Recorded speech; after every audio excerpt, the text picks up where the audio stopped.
জামাত ক্ষমতায় আসলে নাকি মুরসির মতো পশ্চিমারা তারে ফেলায় দেবে, এটা বিএনপির কেউ কেউ কইতেছে। কথাটা যে খুব বাড়ায় বলতেছে তা না, ঘটনা তো এটা ঘটিছেই। মুরসির মিশরের গল্প দিয়ে শুরু করি যেন বুঝতে সুবিধা হয়। মুরসি কে ছিলেন? মোহাম্মদ মুরসি 2012 থেকে 13 সালে কয়েক মাসের জন্য সেই আরব বসন্তের পরে মিশরের নির্বাচিত প্রেসিডেন্ট ছিলেন। তার দল মুসলিম ব্রাদারহুড, জামাতের মতোই একটা ইসলামী দল ছিল। এই মুরসিরা ফেলায় দেয় আর্মি, তারপরে মৃত্যুদণ্ড দেয়, জেলে ভরে, তারপরে আবার পুনর্বিচার চলাকালীন সময়ের মধ্যে তার মৃত্যু ঘটে। মিশরের মুসলিম ব্রাদারহুড খুবই জনপ্রিয় রাজনৈতিক দল ছিল, সমাজের গভীরে তার বিস্তৃতি ছিল, অনেক পুরানমার ঐতিহ্যবাহী সংগঠন ছিল। তার উপরে মুসলিম ব্রাদারহুডের জামাতের মতো 71-এর কালিমা ছিল না। তারপরেও তারা তাদের পতন ঠেকাইতে পারেনি। কেন পারেনি? মুসলিম ব্রাদারহুড কেন তাদের পতন ঠেকাইতে পারেনি, এইটা জানা দরকার। জামাত ইসলামী বাংলাদেশে ভোটে জিতে যদি সরকার গঠন করে, তারপরে কি করলে টিকে থাকতে পারবে আর কি করলে মুরসির মতো হুড়মুড় কইরা পড়ে যাবে, সেটা একটু বিস্তারিত বুঝে দেখা দরকার। আসেন সেটা একটু বুঝে দেখি। রাষ্ট্র চালানোর সময় শুধু ধর্মের কথা বললেই হয় না, ক্ষমতার ভাষাও জানতে হয়। বিশ্ব রাজনীতি একটা হাট বাজারের মতো। যার পকেটে বেশি টাকা, যার হাতে পুলিশ, যার মিডিয়া, সাহিত্য, স্কুল, ইউনিভার্সিটির দখল, সেই সত্য বয়ান তৈরি করে। সেই বলে সত্য কোনটা, সে বলে সন্ত্রাসী কে, কে বলে কোনটা ঠিক কোনটা বেঠিক, এই সব কিছুই ঠিক করে। জামাত যদি ক্ষমতায় আসে, তারা দুই ধরনের শত্রু ভাবাপন্ন দুনিয়ার মুখোমুখি হবে। এক ইন্ডিয়া, পাশের দেশের মোটা ভাই, নিজের সাইজ, সেনাবাহিনী, মিডিয়া, স্বার্থ, বাংলাদেশের ভেতরে তার সব লেসপেন্সার, দিল্লি স্টার, পন্দের আলো, সিপিবি, বাম, মির্জা ফখরুল, সব ইন্ডিয়ান মাল, সব নিয়ে বসে আছে। আর পশ্চিম, আমেরিকা, ইউরোপ, যারা টাকা দেয়, আন্তর্জাতিক মিডিয়া চালায়, বিশ্বব্যাংক, IMF চালায়, জাতিসংঘ চালায়, যুদ্ধ করে, নিষেধাজ্ঞা দেয়। এর মধ্যে প্রফেসর ইউনূস আছে, আছে ট্রান্সপারেন্সি ইন্টারন্যাশনাল, আছে ব্র্যাক, সিপিডি, দূতাবাস, বাঙ্গু, সুশীল, এলিট, যাদের মুখ বাংলাদেশের পশ্চিমে, বাংলাদেশ যাদের উপনিবেশ। এদের সাথে বিএনপির আন্ডারস্ট্যান্ডিং হয়ে গেছে, তারা নাকি বিএনপির ক্ষমতায় দেখতে চায়। এইটা আমার কথা না, আমার কথা না, এটা বিএনপি বলে দিচ্ছে। ফয়সালা নাকি হয়ে গেছে, মির্জা ফখরুল নিজে বলিছে, শুনেন। বিএনপিকে দেখতে চায় এখন আন্তর্জাতিক বিশ্ব এবং বাংলাদেশের মানুষ। তো এই পশ্চিমাদের দালালদের ক্ষমতা আনবেন নাকি আনা উচিত? পশ্চিমারা কেন বিএনপি ক্ষমতা দেখতে চায়? তারা ঠিক যেই কারণে হাসিনা ক্ষমতায় দেখতে চাইতো, ঠিক একই কারণে তারা বিএনপিকেও দেখতে চায়, যেন তাদের তালুকদারি বাংলাদেশে কায়েম থাকে। তো এই দুই পক্ষের কাছেই ইসলামিস্ট পার্টি মানেই সন্দেহ। তারা ভাবে এরা ক্ষমতায় আসলে শরিয়া আইন চালু করবে, জঙ্গি বানাবে, ঝাঁকে ঝাঁকে নারীর অধিকার থাকবে না, তাদের লেখাপড়াই করতে দেবে না, ঘরের মধ্যে আটকে রাখবে, সংখ্যালঘুরা মায়ের খাবে সকাল সন্ধ্যা 2 বার। তাই জামাতের প্রথম কাজ হইতেছে এমন পরিস্থিতি তৈরি করা, বলবে আমরা সন্ত্রাসী না, সন্ত্রাস আমাদের পথ না, আমরা গণতান্ত্রিক, আমরা আধুনিক, আমরা স্মার্ট, আমরা শান্তিপূর্ণ দুনিয়ার নর্ম মেনে চলা গণতান্ত্রিক ইসলামী সরকার। এটা প্রমাণ করা। কিভাবে করবে? প্রথম কৌশল হইতে হবে একটা ফ্রন্টের মাধ্যমে ক্ষমতায় যাওয়া। একা একা ক্ষমতায় যাওয়ার সক্ষমতা থাকলেও না যাওয়া ক্ষমতায়। ঠিক যেমন ছাত্র শিবির ছাত্র সংসদগুলোতে নির্বাচন করছে, শিবিরের নামে না, কিন্তু ঐক্যবদ্ধ শিক্ষার্থী জোট নামে ভোট করছে। জামাতকেও এরকম একটা জোটের মাধ্যমে ভোটে নামতে হবে। নাম হইতে পারে ধরেন জাতীয়তাবাদী ফ্রন্ট। এইখানে জামাতের সাথে জামাতের বাইরের ফোর্স এককভাবে ডিল করলে এটা হবে না, কালেকটিভ ভাবে ডিল করতে হবে। তাহলে সমানে সমানে ঐক্য হবে। এই ঐক্য হবে চার্টারের ভিত্তিতে, সিটের জন্য না।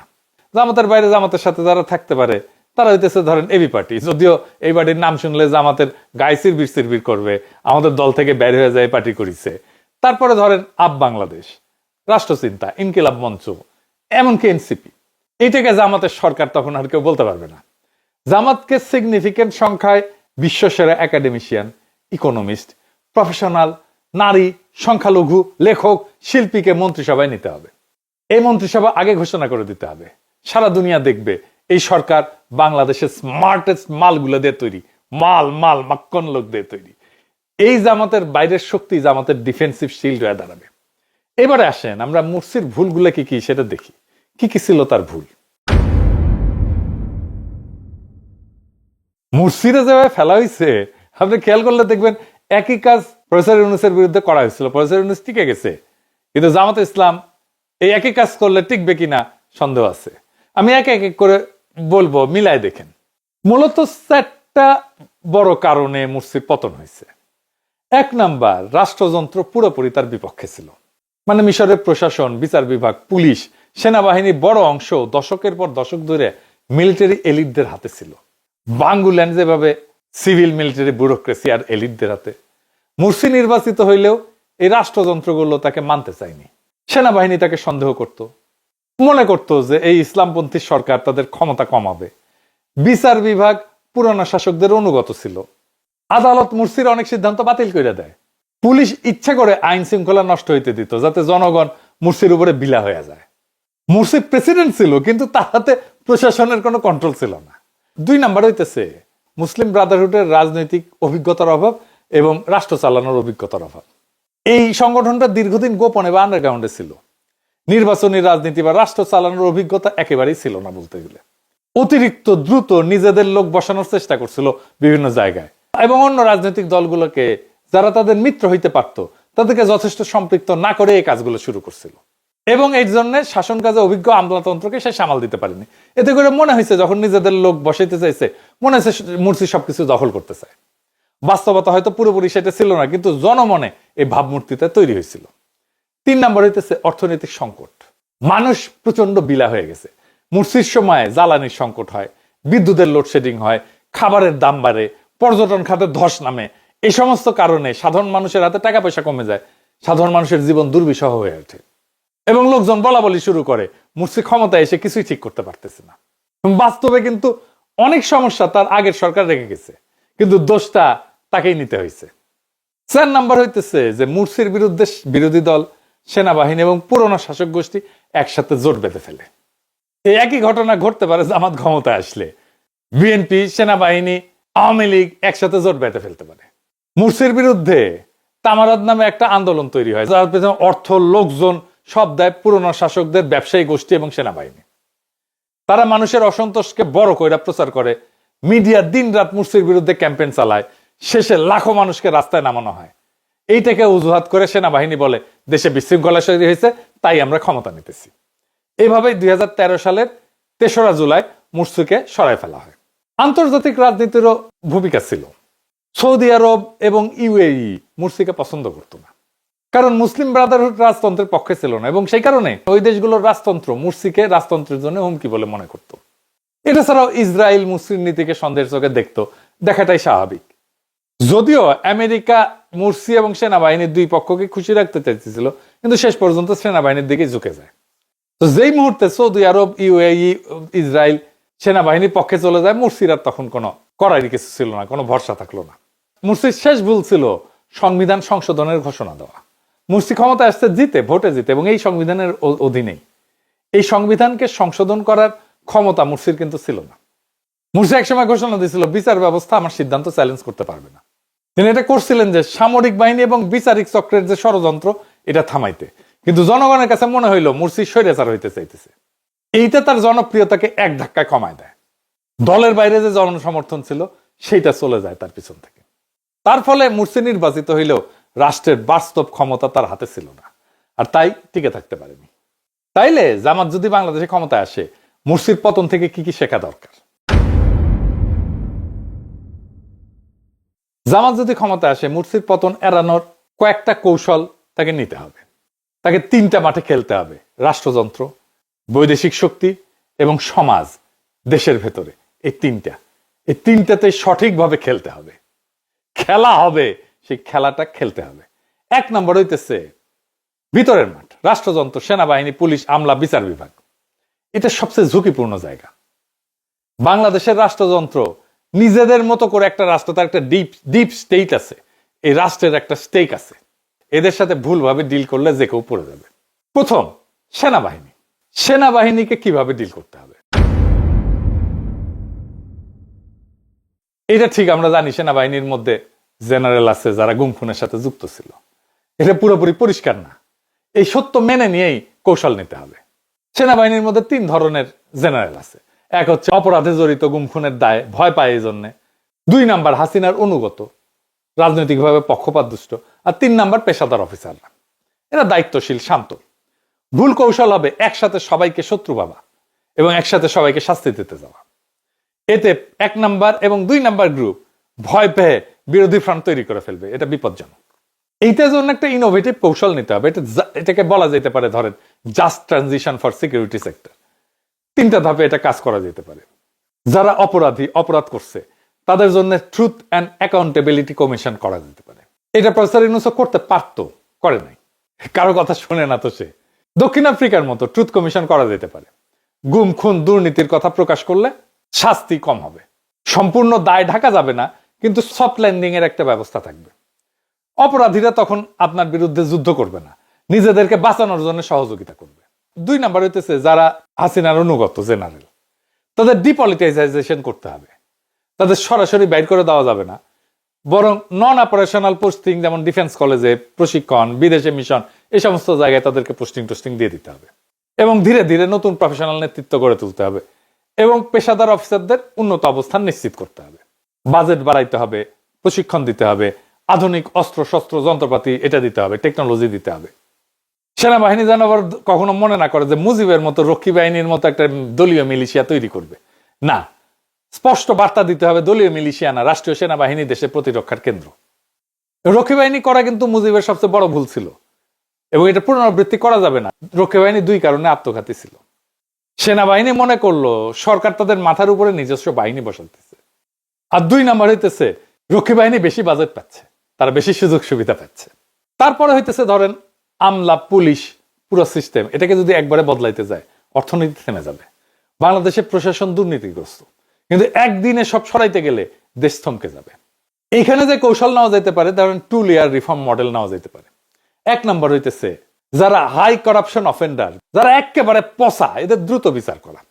যারা কোটি কোটি চুরি করছে, ক্রসফায়ার গুমে জড়িত ছিল, তাদের দ্রুত বিচার করা। বিশেষ ট্রাইব্যুনাল, সেখানে আন্তর্জাতিক পর্যবেক্ষক থাকবে এবং ন্যায় বিচার নিশ্চিত করা হবে। এতে জনগণ খুশি, প্রশাসনও ভয় পাবে। 2 নাম্বার মিডিল এবং লোয়ার টায়ার কর্মকর্তা, যারা অতখানি দুর্নীতিতে যুক্ত ছিল না এবং বাধ্য হয়ে হাসিনার পক্ষে কাজ করতে হয়েছে, তাদের রিওরিয়েন্টেশন করতে হবে এবং পারফরমেন্সের কন্ট্রাক্টের ভিত্তিতে তাদের চাকরিটা রাখতে হবে, যেন দুর্নীতির সুযোগটা কমে এবং স্বচ্ছতা বাড়ানো যায়। এবং কি পারফরমেন্স ইন্ডিকেটর ভিত্তিক পদোন্নতির ব্যবস্থা করতে হবে। যারা শত্রু না তাদেরকে শত্রু বানানো যাবে না। 2 নাম্বার, যেটাকে আমি বলছি বাইরের মান, ইন্ডিয়া, পশ্চিম দুনিয়া, চীন, আরব, তুরস্ক কেন সেটার আলাপে আসতেছি পরে। এদের সাথে কিভাবে ডিল করবে? ধরেন ইন্ডিয়া আমাদের প্রতিবেশী হিসেবে থাকবে, আমি তো দেশকে তুলে নিয়ে অন্য জায়গায় যেতে পারবো না। ইন্ডিয়ার সাথে আমাদের একটা ডিলিংসটাকে, এটাকে খুব মেটিকুলাসলি এটাকে আমাদের ব্যালেন্স করতে হবে। ভারতের ভয়টা আমাদেরকে জানতে হবে। ভারত জামাতকে কিভাবে, কি কারণে ভয় পায়? 3টা কারণে ভয় পায়। একটা হচ্ছে তারা মনে করে যে তাদের পাকিস্তান ঘেঁষা ভাবমূর্তি আছে, সীমান্তে চরমপন্থার ভীতিতে আছে তাদের, ভারতের মুসলিম রাজনীতিতে প্রভাব ফেলবে জামাত ইসলাম জিতে যায় যদি, এটা একটা ভয়। এইখানে একটা স্ট্র্যাটেজিক ব্যালেন্সের কৌশল নিতে হবে। আমি মনে করি এখানে মমতা ব্যানার্জির সাথে একটা সম্পর্ক তৈরি করতে হবে। মমতার ভোটের মূল শক্তি কিন্তু মুসলিম ভোট। মমতাকে আমরা আস্থায় নিতে পারলে, ইকোনমিক সম্পর্ক তৈরি করতে পারলে পশ্চিমবঙ্গের সাথে, এটাই আমাদের ভারতের মধ্যে আমাদের স্বার্থ রক্ষা করবে। যদি জামাত মানবাধিকার, গণতন্ত্র, সহাবস্থান, অর্থনৈতিক উন্নয়নের ভাষা গ্রহণ করে এবং বাংলাদেশ ভারত সম্পর্ককে শান্তিপূর্ণ রাখার প্রতিশ্রুতি দেয়, তাহলে পশ্চিমবঙ্গ মুসলিম ভোট ব্যাংকের মধ্যে একটা সফট সিম্প্যাথি তৈরি হতে পারে। এই সিম্প্যাথেটিক ক্লাইমেট বাংলাদেশের জন্য উপকারী হবে। ভাষা ব্যবহারের ক্ষেত্রে শান্ত ভাষা ব্যবহার করতে হবে। আপনি আরএসএস, বিজেপি, হিন্দুত্ববাদী রাজনীতির সমালোচনা করেন, মুসলিম কোপানোর রাজনীতির সমালোচনা করেন, কিন্তু অ্যাজ এ হোল ভারত বিরোধী যুদ্ধোন্মাদ কোন ভাষা, রেটরিক এটা ব্যবহার করা যাবে না। আপনি কঠিন দাবি তোলেন কূটনীতিতে, যেমন পানি নিয়ে দাবি তোলেন, পানির হিস্সা নিয়ে দাবি তোলেন, সীমান্ত হত্যা নিয়ে দাবি তোলেন, বাণিজ্যের ভারসাম্য নিয়ে দাবি তোলেন এবং এইটাকে ইনস্টিটিউশনাল ডিপ্লোমেসি দিয়ে আপনি ডিল করেন। মানে আমরাও তো রাষ্ট্র হিসাবে cross border network, cross border সন্ত্রাসী যদি থাকে সেটাও তো আমরা হইতে দিতে পারি না। আমরা তো শান্তিপূর্ণ সীমান্ত চাই, আমরা তো সীমান্তে কোনো অপরাধ চাই না, আমরা তো সীমান্তে চোরাচালান চাই না, আমরা সীমান্তে কোনো সন্ত্রাসী কর্মকাণ্ডও চাই না। এইখানে 2 পক্ষেরই একটা আস্থার জায়গা তৈরি করতে হবে। এর বাইরে পশ্চিম, ইউরোপিয়ান ইউনিয়ন, আমেরিকা, এদের ভয় একটাই যে তালিবান হয়ে গেল কিনা। তারা 3টা জায়গায় টেস্ট করবে। এটা সংখ্যালঘুদের অবস্থা কেমন, নারীদের অবস্থা কেমন, বিরোধী দল বা মিডিয়ার অবস্থা কেমন। যদি জামাত এখানে ভুল করে বসে, তৎক্ষণাৎ এই পশ্চিমা মিডিয়া বলে বসবে বাংলাদেশ আর একটা তালেবান রাষ্ট্র হয়ে গেছে। এর ফলে কি হবে, IMF ওয়ার্ল্ড ব্যাংক টাকা বন্ধ করে দেবে, ইউরোপিয়ান ইউনিয়নের জিএসপি সুবিধা ঝুলে যাবে, রপ্তানি পড়ে যাবে ধপাস করে, অর্থনীতি ক্র্যাশ করবে এবং তার ফলে সরকার পড়ে যাবে। সমাধান খুব সহজ, নির্বাচন থাকবে, নিশ্চয়তা থাকবে, বিরোধী দল থাকবে, আদালত স্বাধীন থাকবে, সংখ্যালঘুদের নিরাপত্তা হবে রাষ্ট্রের দায়িত্ব, নারীরা শিক্ষা, চাকরি বাকরি, স্বাস্থ্য এবং এখানে সমানাধিকার অক্ষুণ্ণ থাকবে। এখানে বলতে হবে আমরা নিয়মতান্ত্রিক ইসলাম চাই এবং তার সাথে আমরা গণতন্ত্রও চাই। এই মডেল পশ্চিম কিন্তু স্বীকার করে। এরপরে আসে তুরস্কের প্রশ্ন। তুরস্ক কেন বাংলাদেশের জন্য কৌশলগতভাবে গুরুত্বপূর্ণ? অনেকে ভাবে যে তুরস্ক অনেক দূরের দেশ, কেন এত গুরুত্ব? তুরস্ক বাংলাদেশের জন্য গুরুত্ব 5টা কারণে। একটা হচ্ছে এটা মধ্যমপন্থী ইসলামের মডেল, এখানে ইসলাম আছে, গণতন্ত্র আছে, আধুনিকতা আছে, পশ্চিমের সাথে বোঝাপড়া আছে। বাংলাদেশ এই মডেল দেখাইতে পারে। তুরস্কের বিশাল ডিফেন্স ইন্ডাস্ট্রি আছে, ড্রোন, নৌবাহিনীর টেকনোলজি, সাইবার ডিফেন্স। আমরা আমাদের ডিফেন্স পারচেজের জন্য ভারত বা চীনের উপরে নির্ভরতা ছাড়াই আর একটা শক্তিশালী পার্টনার খুঁজে নিতে পারি। তুরস্ক আরব দুনিয়াতেও পরিচিত মুখ, পশ্চিমেও পরিচিত মুখ, গ্রহণযোগ্য মুখ।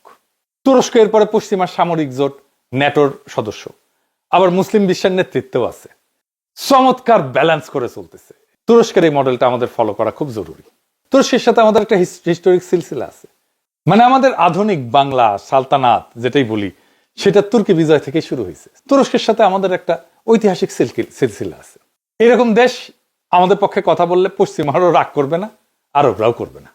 এছাড়াও বাংলাদেশের অভিবাসী শ্রমিকদের সুরক্ষা দিতে পারে তুরস্ক, কারণ মধ্যপ্রাচ্যে তুরস্কের ইনফ্লুয়েন্স আছে। সে এমনকি রোহিঙ্গা ইস্যুতে বড় ভূমিকা রাখতে পারে, মানবিক নেতৃত্ব দিতে পারে। এটি তুরস্কের গুরুত্ব। এরপরে আছে ঘরের মাঠ। আসেন সেটা একটু বুঝে দেখি। ঘরের মাঠে থাকবে বিএনপি, বাম, সংখ্যালঘু, নারী, মিডিয়া। সেটা কিভাবে সামলাবে?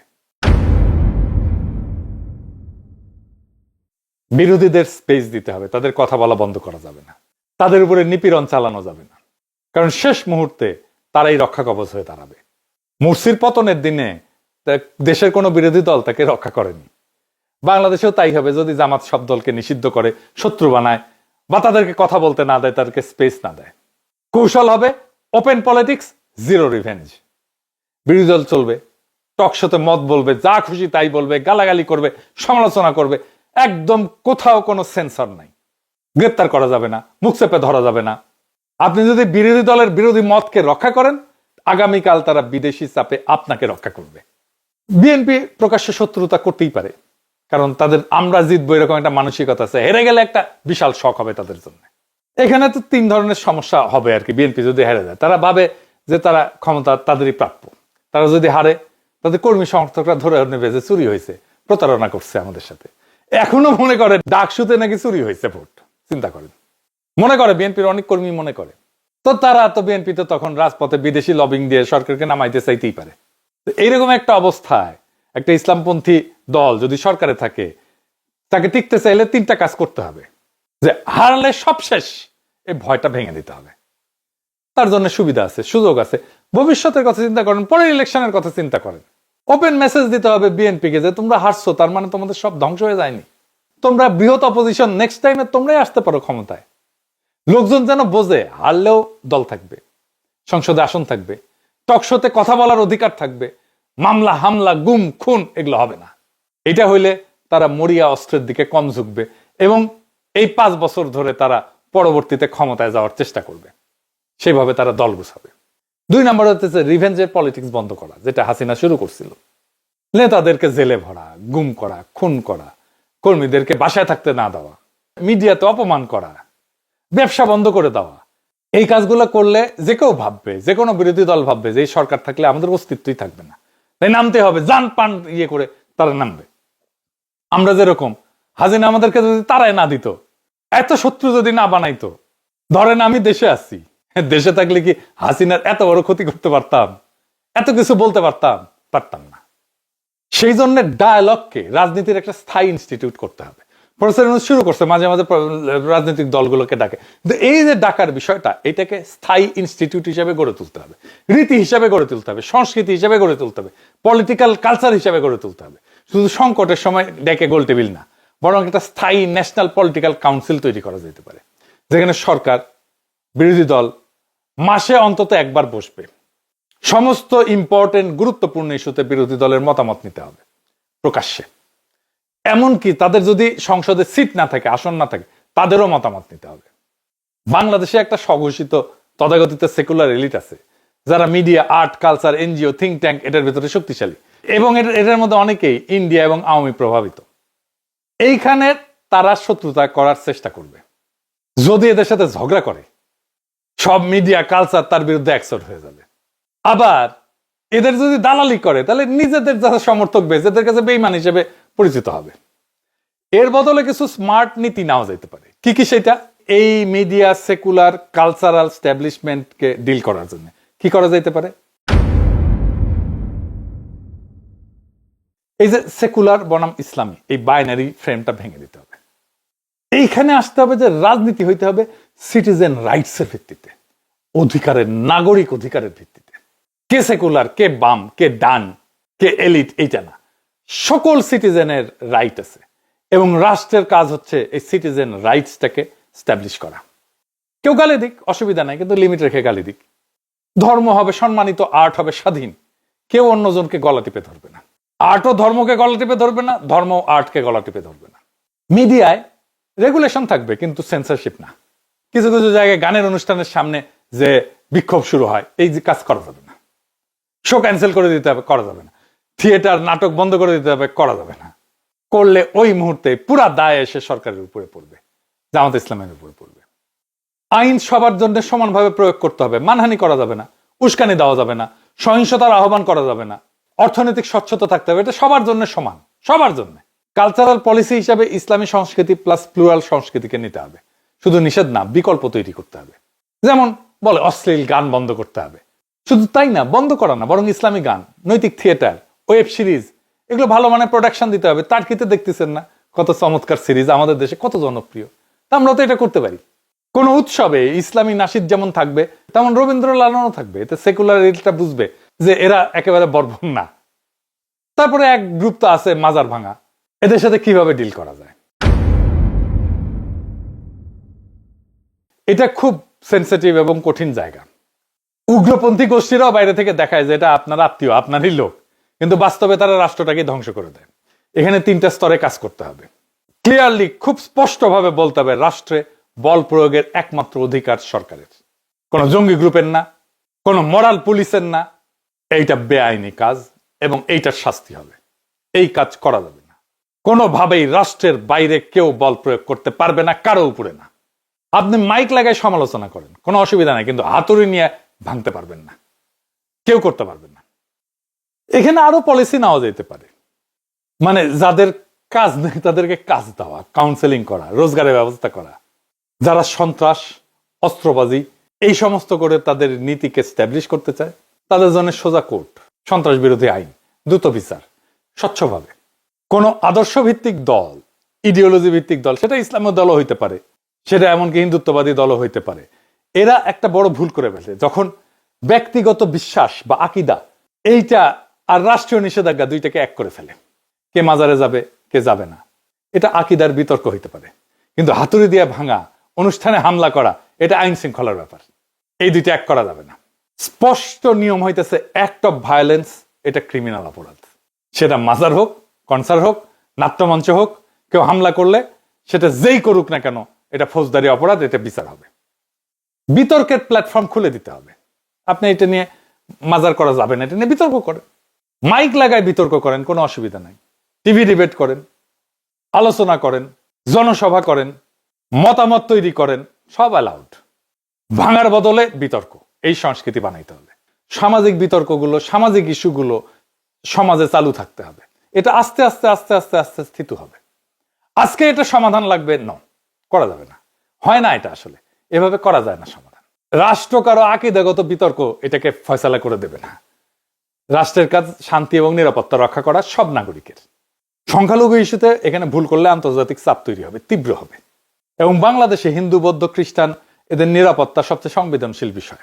একটাও হামলা হলে ভারত, পশ্চিম মিডিয়া একসাথে চাপ দেবে এসে। এইখানে একটা মাইনরিটি প্রোটেকশন প্রোটোকল লাগবে। হামলায় অপরাধী যেই হোক না কেন শাস্তি হবে। সংখ্যালঘু নির্যাতন, মন্দির ভাঙা, উপাসনালয় ভাঙা, এটাই জিরো টলারেন্স। এবং সংখ্যালঘুদের সরকারের দৃশ্যমান ভূমিকা থাকতে হবে। এইবার পাগল রে সাঁকো নাড়ানোর কথা মনে করাই দিলাম কিনা আল্লাহ জানে। জামাত আমার কোনো সাজেশন না নিলেও এই সাজেশনটা নিতে পারে, আগ্রহ নিয়ে। হ্যাঁ, আর অখণ্ড ভারতের সৈনিক গোবিন্দ প্রামাণিককে মন্ত্রী বানিয়ে দিতে পারে। আপনাদের তো চিন্তা যে জামাত মদ খাইতে দিবে কিনা, আমার চিন্তা জামাত গোবিন্দ প্রামাণিককে মন্ত্রী বানিয়ে দেয় কিনা। এবার আসেন নারীর প্রশ্ন। বাংলাদেশের শহুরে নাগরিকদের, বিশেষ করে এলিট সম্প্রদায়ের তিনটা ভয়। মানে জামাত ক্ষমতা আসলে পোশাক নিয়ন্ত্রণ করবে কিনা নারীদের, নারীরা চাকরি করতে পারবে কিনা, মদ টদ আবার খাইতে দিবে কিনা, বিনোদন টিনোদন এগুলো বন্ধ করে দিবে কিনা। এইটা জামাতকে স্পষ্ট করতে হবে। তবে আমি কিছু কৌশল বলে দিতে পারি আর কি, জেনারেল কৌশল হিসেবে। যেমন ধরুন পোশাকে, ইসলামের পোশাকের নির্দেশ তো শালীনতা, এবং এই শালীনতা এটা সামাজিক গ্রহণযোগ্যতার বিষয়, সামাজিক উৎসাহের বিষয়।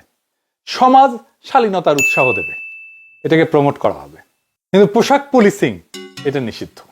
সরকারি ভবনে শালীন পোশাক পরবে, এটা অফিসিয়াল কোড।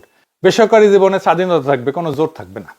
নারীর চাকরি, শিক্ষা এই সমস্ত নিয়ে তো প্রশ্ন আসার কথাই নাই, কারণ ইসলামে নারীর শিক্ষা এবং উপার্জন নিষিদ্ধ না, বরং উৎসাহ দেওয়া হয়।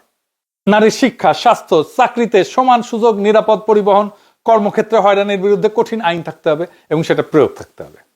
এইবার আসেন মদের প্রশ্ন আর কি। এইটাই তো কিছু করার নাই। হ্যাঁ, কিন্তু বাংলাদেশে অমুসলিম আছে, পর্যটক আছে, তারা আসে। সো মুসলিমদের জন্য এটা তো নিষিদ্ধ করা ছাড়া কোনো উপায় নাই, তাই না? মানে আমার মজাই লাগতেছে, ও মুসলিমদের জন্য লাইসেন্স টাইসেন্স দিতে হবে। তো আমার কোনো সমস্যা নাই, আমি আসিছি যেন অনেকের জ্বলে যেতেছে আর কি। আমার ক্ষুদ্র রাতার ভগিনীটা কই, দাদার কি মজা, এখান থেকে মাল খেয়ে টাল হয়ে থাকতি, শুধু কি টাল, গান ধরবো, গান গান টালে গান ধরবো। ওই যে নিশান লাটিম জিন ধরিছে, চোখের তারায় রং জমিছে, এখন কোনো দুঃখ নেই, নেই কোনো ভাবনা, ইনকা করে দিন যদি যায় যাক না, কি হিংসা হয়। দুবাই মালয়েশিয়ায় পাওয়া যায় না মদ, পাওয়া যায় তো, এটা একটা মডেল আছে, সেই মডেলটা ফলো করতে হবে। এটা ইসলামের সাথে সাংঘর্ষিক না, আর আন্তর্জাতিক মিডিয়াতেও এটা নিয়ে কোনো সমালোচনা থাকবে না। এটার তো এক্সাম্পল আছে কিভাবে এটাকে কন্ট্রোল করা যায়। এখন সবচেয়ে কঠিন প্রশ্ন, আমি এই প্রশ্নটা আনছিলাম, সেটা হইতেছে যে বাংলাদেশের ইকোনমিটা, এটা তো একটা করাপ্ট ইকোনমি, এখানে চেয়ার টেবিলও ঘুষ খায়। তো এই করাপ্ট ইকোনমিটাকে যদি আমার ঠিক করতে হয়, তাহলে কি দুর্নীতির বিরুদ্ধে প্রথম দিন থেকে আপনি জেহাদ শুরু করবেন? তাহলে অর্থনীতি, ইকোনমি কোলাপস করে যাবে। বাংলাদেশের অর্থনীতিটা করাপশন ডিপেন্ডেন্ট ইকোনমি, এটা মানি বা না মানি, এটা সত্য। হঠাৎ সবকিছু বন্ধ করলে ব্যাংক থেকে যাবে, আমদানি হবে না, গার্মেন্টস বন্ধ হবে, বাজারে জিনিসপত্রের দাম লাফায় লাফায় বাড়বে। এখানেও আমি যেটাকে বলি soft landing, anti corruption strategy, এটা নিতে হবে। এটা কি? এটা কয়েকটা ফেজে করতে হবে। প্রথম ফেজে, ফেজ 1, যেগুলো বড় দুর্নীতি, ব্যাংক লুট করছে, সিন্ডিকেট করছে, এদের বিরুদ্ধে কঠোর ব্যবস্থা, এতে জনগণ খুশি হয় আর সৎ ব্যবসায়ীরা আস্থা পায়। 2 number phase, market reform, syndicate ভাঙা, আমদানি রপ্তানি স্বচ্ছ করা, ব্যাংক যে কমিশন নেয় সেটা নিয়ন্ত্রণ করা।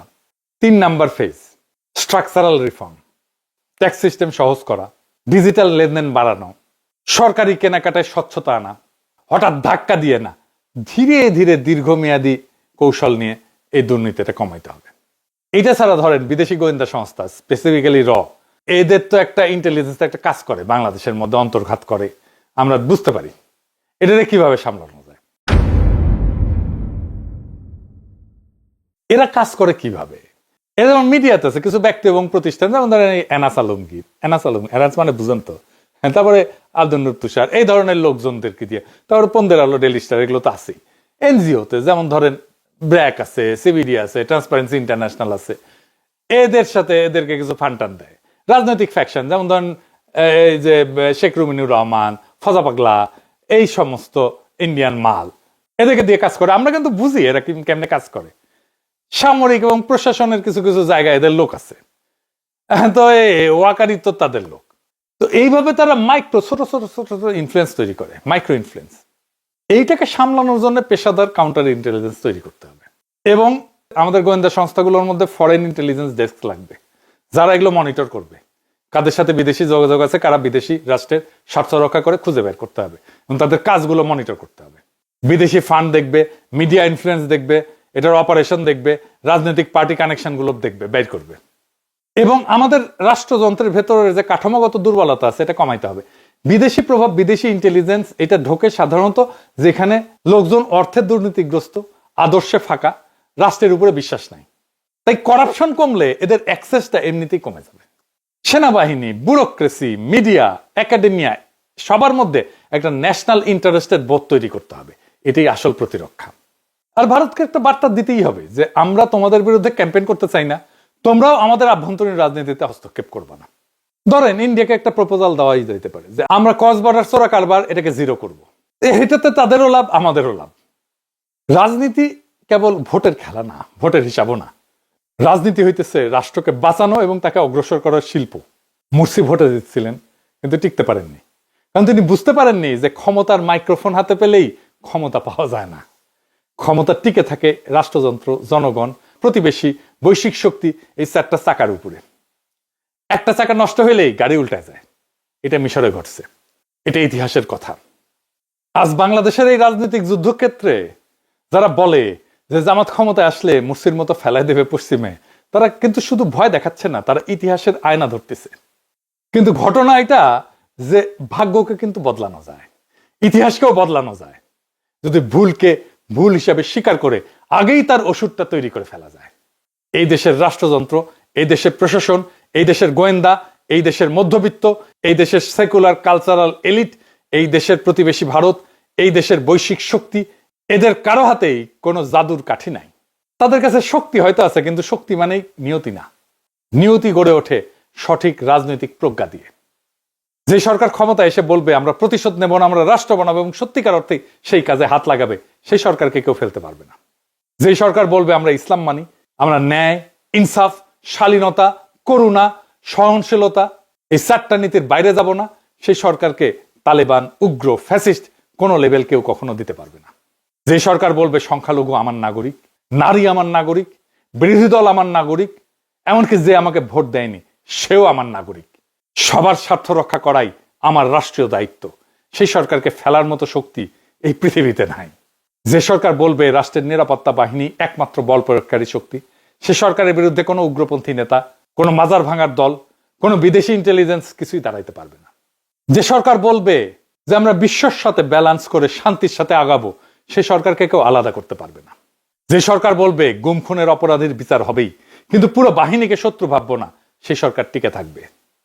যে সরকার বলবে দুর্নীতি আমরা বন্ধ করব কিন্তু অর্থনীতি বন্ধ করে না, সফট ল্যান্ডিং দিয়ে আমরা এটাকে সামলাবো, সে সরকার জনগণের সাথে থাকবে। যে সরকার বলবে মরাল পুলিশিং না, নারীর শিক্ষা, চাকরি, নিরাপত্তা অক্ষুণ্ণ থাকবে, রাষ্ট্র হবে ইনসাফ, ন্যায়, সংযম, শালীনতা এবং স্বাধীনতার মিশ্রণ, সেই সরকারকে পশ্চিমারাও ফেলতে পারবে না। আর ইন্ডিয়া তো দূর কি বাত। মুরসির পরিণতি অনিবার্য ছিল না, কিন্তু তার ভুল তাকে দুর্বল করছে। দুর্বল সরকারকে সবাই ফেলে দিতে চায়, কিন্তু স্মার্ট সরকার, বুদ্ধিমান সরকার, ইনসাফ এবং ন্যায়কে কায়েম করার সরকার, এমন সরকারকে ফেলা যায় না। বাংলাদেশের আগামীর পথ খুব স্পষ্ট। বাংলাদেশ কোনো উগ্রবাদী পথ নেবে না, বাংলাদেশ কোনো প্রতিশোধের পথ নেবে না, বাংলাদেশ কোনো অধর্মের পথ নেবে না। এই দেশ নেবে ইনসাফের রাজনীতি, সংযমের রাষ্ট্র, সাম্যের সমাজ এবং মর্যাদার কূটনীতি। যেই দল এই পথ নেবে সেই দল টিকে থাকবে, তাকে ফেলানোর ক্ষমতা কারো নাই। যেই দল এই পথ নেবে না সেই দল পড়বে, ইতিহাসের আস্থা করেই পড়বে। ইতিহাস আমাদের সামনে দরজা খুলে দিছে। এখন দরকার সঠিক সিদ্ধান্ত, দরকার প্রজ্ঞা, দরকার সহনশীলতা, দরকার আত্মবিশ্বাস। আর একটা বাক্য মনে রাখা দরকার, ক্ষমতায় যাওয়াই বড় কথা না, ক্ষমতায় টিকে থাকাটাই বড় কথা। এটাই ইতিহাসের প্রকৃত পরীক্ষা, এবং আমরা বাংলাদেশের জনগণ এই পরীক্ষায় এবার ভুল করব না, ইনকিলাব জিন্দাবাদ।